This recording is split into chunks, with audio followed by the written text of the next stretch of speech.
Bonjour à tous, c'est le Loser Killer qui vous parle donc pour le 14e jour, si je ne dis pas de bêtises, du calendrier de l'Avent Lego City 2017. Et oui, on est toujours en 2017, nous sommes toujours en décembre, donc c'est toujours le calendrier de l'Avent.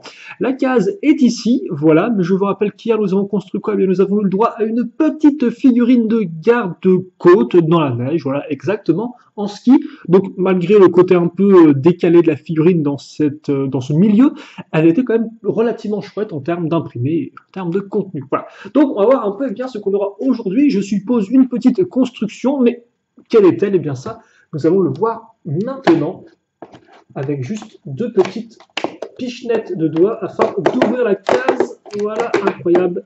Et oh, d'accord, je vois, intéressant. Et nous allons continuer en effet avec nos mini-véhicules. Bon, alors celui-ci n'est peut-être pas le plus intéressant du lot, mais il est assez original toutefois. Car effectivement, c'est un bateau, mais pas n'importe quel type de bateau. Et ça, vous allez le voir avec moi. Donc, une fois que j'aurai bien fait en sorte que la caméra soit correctement mise, comme ceci, voilà.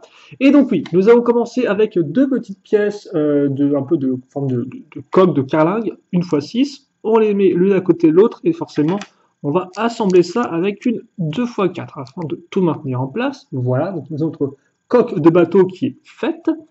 À l'avant, alors par contre, ok d'accord. À l'avant, une fois deux avec un tenon ici. Et puis surtout, à l'arrière, par contre, on va élargir notre bateau avec des petites pièces pentues inversées comme ceci. On va aussi mettre, alors par contre, parce que là, il y a deux lumières. Alors, je crois que... Ouais, ok. Ah, ouais. Je pense, parce que des fois, les yeux ont des petits problèmes, mais je pense que le vert est ici et le rouge est là. Il y a deux petites lumières différentes. Bon, c'est soit l'un, soit l'autre, hein, c'est pas non plus un si gros problème si je me suis trompé d'ordre, mais logiquement, ça devrait être ça. Puis, à nouveau une pièce transparente, mais bleu ciel, pour faire un peu bien la cabine du capitaine. Et on met ça à l'arrière. Donc c'est un peu bizarre pour l'instant. Et maintenant, ça va prendre un peu plus de sens avec l'ajout de ces briques. En tout cas, j'espère pour vous.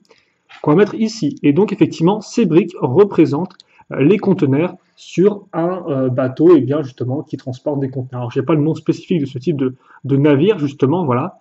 Mais voilà, vous avez un porte-conteneur, et honnêtement, c'est plutôt cool, je trouve. Alors bon, forcément, là, c'est vrai que c'est un peu, on se dit, est-ce qu'il va pas submerger dans l'eau s'il n'y a rien pour retenir les conteneurs sur les côtés? Mais bon, c'est comme ça. Et voilà, donc c'est plutôt cool, je trouve, en tout cas, d'avoir ce type de bateau-là. Alors effectivement, c'est pas vraiment là, un bateau de grande vitesse, un bateau de course, etc., un bateau de plaisance. C'est beaucoup plus un peu industriel dans le genre, mais ça reste sympathique et j'aime vraiment bien cette petite thématique effectivement du mini véhicule, en tout cas qu'on a jusqu'à présent. Alors par contre là, ça devient de plus en plus compliqué de mettre tout ça par contre au niveau de la partie entre guillemets intérieure du dessin, hein, de la petite maison, parce qu'il n'y a pas vraiment de place en fait, il n'y a même pas d'eau, donc oui, et c'est vrai qu'il n'y a même pas de bassin cette fois-ci. Ils ont mis une sorte là encore de grande allée énorme en pierre, mais après, il n'y a pas grand-chose. Où est-ce qu'on peut mettre ça? Écoute, on va le mettre derrière les rails ici, parce que ça me semble être pile poil ce qu'il faut. Et aussi, j'ai failli zapper, mais vous avez bien sûr deux petites pièces supplémentaires, hein, une verte transparente et une rouge transparente. Et donc, bah, écoutez, voilà pour ce jeudi 14. Donc, toute cette petite ligne-là est terminée. Demain, on sera vendredi, ce qui semble plutôt logique, et ce sera le moment d'ouvrir cette case-là. Alors là, par contre, comme on peut voir, cette ligne est très loin de terminer, vu qu'elle contient L23 et L24. Donc, autant vous dire qu'elle, c'est tout à la fin qu'on la complétera, mais au moins, demain, eh bien, on ouvrira le 15 et on verra ce qui se cache derrière. Voilà. Je n'ai rien de plus à vous dire. J'espère que vous avez apprécié cette petite vidéo. Questions, commentaires, bien sûr, n'hésitez pas à à les poser. Je répondrai avec grand plaisir, comme d'habitude. Et puis nous, eh bien, on se retrouve dès demain pour une nouvelle vidéo de calendrier de l'Avent et pour plus de vidéos en général. Allez, merci à tous, salut et à toutes.